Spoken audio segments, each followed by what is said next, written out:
ಬೆಳಗಾವಿ ಜಿಲ್ಲೆ ರಾಯಬಾಗ್ ತಾಲೂಕಿನ ತಹಸೀಲ್ದಾರ್ ಕಚೇರಿ ಮುಂದೆ ಅಂದರೆ ತಾಲೂಕಾ ದಂಡಾಧಿಕಾರಿಗಳ ಕಚೇರಿ ಮುಂದೆನೇ ಮರಗಳ ಹಾಡಹಗಲೇ ಮರಗಳ ಕಗ್ಗೊಲೆ ನಡೆದಿದೆ.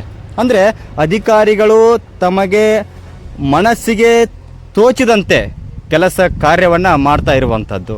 ಅಂದರೆ ಯಾರೋ ಮರಗಳನ್ನು ನೆಟ್ಟು ಹೋಗಿರುವಂಥ ಮರನ ಇವರು ಈಗ ಬಂದಿರುವವರು ಏನು ಬೇಕಾದ್ ಮಾಡಿ ಮರಗಳನ್ನು ವಿತೌಟ್ ಪರ್ಮಿಷನ್ ಇರಲಾರ್ದೆ ಸಾಕಷ್ಟು ಸುಮಾರು 6-7 ವರ್ಷಗಳಿಂದ ಬೆಳೆಸಿರುವ ಮರನ ಈ ರೀತಿ ಕಡಿತಾರೆ ಅಂತಂದ್ರೆ ಅಂದರೆ ಇವ್ರಿಗೆ ಯಾರೂ ಹೇಳೋರಿಲ್ಲ ಕೇಳೋರಿಲ್ಲ.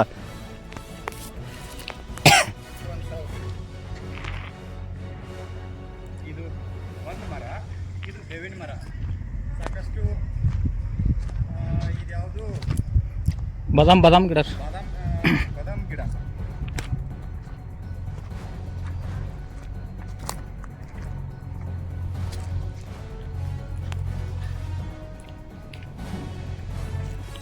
ಕೊಲೆ ಮಾಡಿದ್ದಾರೆ. ಇದು ಒಂದು ಕೊಲೆ. ಈಗ ನೀವೆಲ್ಲರೂ ಆಶ್ರಯ ಪಡ್ಕೋತಿದ್ರಿ. ಏನೋ ಮಧ್ಯಾಹ್ನ ಲೇಟ್ ಆಯಿತು ಮತ್ತು ಆಫೀಸ್ ಕೆಲಸ ಬೇಗ ಆಗಲಿಲ್ಲ ಅಂತಂತಂದ್ರೆ ಆಮೇಲೆ ಬಾ ಅಥವಾ ಇನ್ನೊಂದು ಅರ್ಧ ತಾಸು ಬಿಟ್ಟು ಬಾ ಅಂತೇಳಿ ಕೆಲಸ ಅಧಿಕಾರಿಗಳು ಹೇಳಿದ ಸಮಯದಲ್ಲಿ ಏನು ಅನ್ನಿಸ್ತದೆ? ಈಗ ಇದನ್ನೆಲ್ಲ ಬೈಲು ಮಾಡಿದ್ದಾರೆ. ಈಗ ಅಂದರೆ ಇವ್ರಿಗೆ ಯಾರಿಗೆ ಹೇಳೋಕೆ ಕೇಳೋರು ಯಾರೂ ಇಲ್ಲ ಅಂತ ಕುಂಡ್ರಾಗ ನಾಳೆ ಇದು ಮಾಡ್ಯಾರ್ರಿ. ಹಾಂ, ನಾವು ಜಸ್ಟ್ ಇದೆ ಒಂದು ತಾಸಿನ ಬಂದೇವೆ ನಾವು ರೀ. ಬರಗತಿ ಪೈಲೆ ಕೆಲಸ ಶುರು ಮಾಡಿರಿ. ಈಗ ನೋಡ್ತಾ ಇದ್ದೀವಿ. ಅಂದ್ರೆ ನಿಮ್ಗೆ ಗಿಡ ಕಡ್ದಾರ ನಿಮಗೆ ಹೆಂಗೆ ಅನಿಸ್ತೈತ್ರಿ? ಈಗ ಬೇಜಾರು ಅನ್ಸುತ್ತೆ ನೋಡ್ರಿ. ಹಾಂ, ಅಂದರೆ ಕಾನೂನಿನ ಪಾಠ ಹೇಳ್ತಾರೆ, ಪರಿಸರ ಬೆಳೆಸಿ ಪರಿಸರ ಉಳಿಸಿ ಅಂತ ಹೇಳ್ತಾರೆ.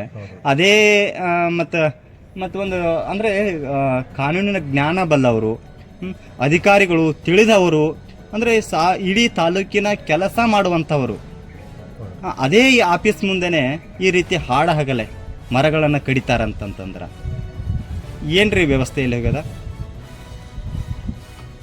ಅನಿಸ್ತದ ಇಲ್ರಿ ನಿಮಗೂ? ಯಾವ್ರಿ? ಚಿಂಚಲಿ ಅವರು ಹೌದಲ್ರಿ? ನೀವು ಬಂದ್ ಅದು ಅಲ್ಲಿ ಗಿಡದ ಮರಕ್ಕೆ ಅದು ಕುಂಡ್ರಿ ನಾವು ಡೈಲಿ ಬರುತ್ತೆ ಡೈಲಿ ಕೊಂಡೋಗ್ಬೇಕಲ್ಲ. ಈಗ ಬಿಸಿಲು ಐತ್ರಿ. ಈಗ ನೀವು ಎಲ್ಲಿ ಕೊಂಡೋಗಿ ಅದು ಬೇಸಿಗೆ ಸಮಯ ಸಮಸ್ಯೆನಲ್ಲ ಈಗ. ಅಥವಾ ಏನ ಯಾರಾದ್ರೂ ನೀವು ಸಾರ್ವಜನಿಕರು ಇಲ್ರಿ ನಮಗಿಂತ ಪಾರ್ಟಿಕಲ್ ಹಾಕ್ಸ್ಕೊಡ್ರಿ ಮರ ಕಡ್ರಿ ಅಂತ ಯಾರಾದ್ರೂ ಹೇಳಿದ್ರ? ನಾವೆಲ್ಲಿ ಮಾಡಕ್ ಹೋಗ್ರಿ ಅದು ಗಿಡಗಳು ಕಡ್ದು ಗಿಡಗಳು ತಗದಾರ ತೆಗಿಬಾರ್ದಾಗಿತ್ತಲ್ರಿ. ನೋಡ್ರಿ ಶೌಚಾಲಯ ವೇಳೆಯಲ್ಲಿ ಹೆಣ್ಮಕ್ಳು ಬಂದಂತ ಇಲ್ಲಿ ಮಹಿಳೆಯರಿಗೆ ಅನ್ಕ ವ್ಯವಸ್ಥೆಗೆ ಶೌಚಾಲಯ ಎಲ್ಲ